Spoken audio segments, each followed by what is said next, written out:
जय श्री राम।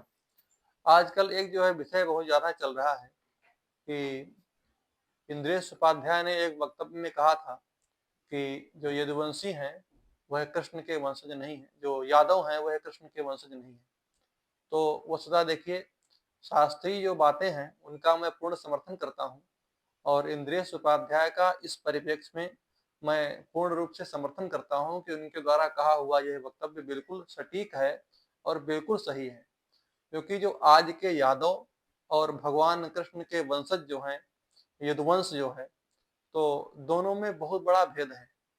पहली बात तो ये है, यदि हम शास्त्र को तो हम बाद में बताते हैं, पहले हम सामाजिक उसको समझते हैं। आज जो यादव है, यदि संविधान की दृष्टि से देखा जाए, वह ओबीसी में पड़ा है। वो कब से ओबीसी में है? बहुत समय से पहले है। जब से संविधान बना, जब से ये आरक्षण व्यवस्था शुरू हुई, तभी से वह ओबीसी में ही झूल रहा है। वह उसने कभी ओबीसी से बाहर आने की जो है इच्छा व्यक्त नहीं की, न उसे आवश्यकता हुई। और जो यदुवंश है, वह चंद्रवंश है, वह क्षत्रिय होते हैं। तो आज जो है ब्राह्मण और क्षत्रिय, ये दो जो हैं वर्ण हैं, यह जनरल कैटेगरी में रखे गए हैं, जो कि सामान्य में आते हैं, आरक्षण से बाहर हैं। तो जो और ये जो है आरक्षण प्राप्त है। निश्चित रूप से यहीं से स्पष्ट होता है कि ये क्षत्रिय नहीं है। और यदि कदाचित जबरदस्ती, जोर जबरदस्ती करके आप क्षत्रिय मान भी लेते हैं, तो आज का कोई भी क्षत्रिय क्या क्या आपके साथ में विवाह संबंध इत्यादि करने की इच्छा रखता है? क्या आपके साथ में यादवों के जो यादव हैं, जो अहीर हैं, क्या इनके साथ में आज कोई भी व्यक्ति जो है विवाह करने की इच्छा रखेगा? कोई भी क्षत्रिय नहीं करता है। क्या किया है? नहीं किया है, करता ही नहीं है। पहली बात तो यही सीधी सी बात है। तो पहली बात तो आपका जो है वर्ग है वो ओबीसी में आता है। दूसरी बात जो है, आपसे कोई भी जो क्षत्रिय हैं वो विवाह संबंध ही रखना नहीं चाहते, वो करते ही नहीं, करेंगे ही नहीं। पहली बात तो यहीं से स्पष्ट होती है कि आप जो है चंद्रवंश से आपका दूर-दूर तक कोई संबंध नहीं है और आप क्षत्रिय नहीं हैं। तो जो चंद्रवंश है, तो चंद्रवंश की का जो है वंश का जो आरंभ है, वह आरंभ होता है भगवान ब्रह्मा से।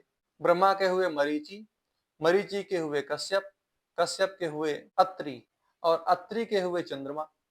वही चंद्रमा से ये चंद्रवंश का आरंभ हुआ, जिसको सोम कहते हैं। इसी चंद्रवंश को कहीं-कहीं पर सोमवंशी भी कहा जाता है। ये सोमवंशी भी उसको हम कह सकते हैं। इसी चंद्रवंश में, इसी सोमवंश में महाराजा यदु हुए। चंद्रमा के हुए बुध, बुध के पुरुरवा, पुरुरवा के आयु और आयु के हुए नहुस, नहुस के हुए ययाति और ययाति के 5 पुत्र हुए। यदु, तुर्वसु, द्रुहियु, अनु और पुरु। यह जो है 5 इनके पुत्र हुए। यदु के पुत्र सहस्रजित, सहस्रजित के हुए सतजित और सतजित से हुए हयहय।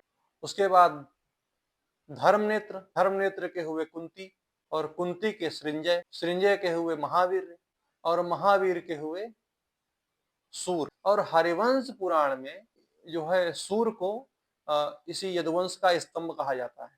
जो सूर हुए, तो वसुदेव का जो है विवाह हुआ देवकी से और देवकी के गर्भ से जो है भगवान अष्टम पुत्र के रूप में भगवान श्री कृष्ण उत्पन्न हुए, जिसकी कथा आप लोगों ने सुनी।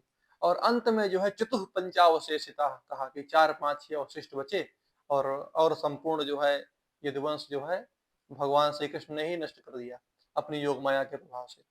तो इस प्रकार की बात होती है। तो यदुवंश जो समाप्त हो गया, उन्होंने जो सत्य बात कही, तो यदुवंश तो रहा ही नहीं, सीधी सी बात यही है। और यदुवंश के जो है एक राजा यदुवंश के और एक राजा जो है सूर्यवंश के, ये दोनों राजा आज वर्तमान में तपस्या कर रहे हैं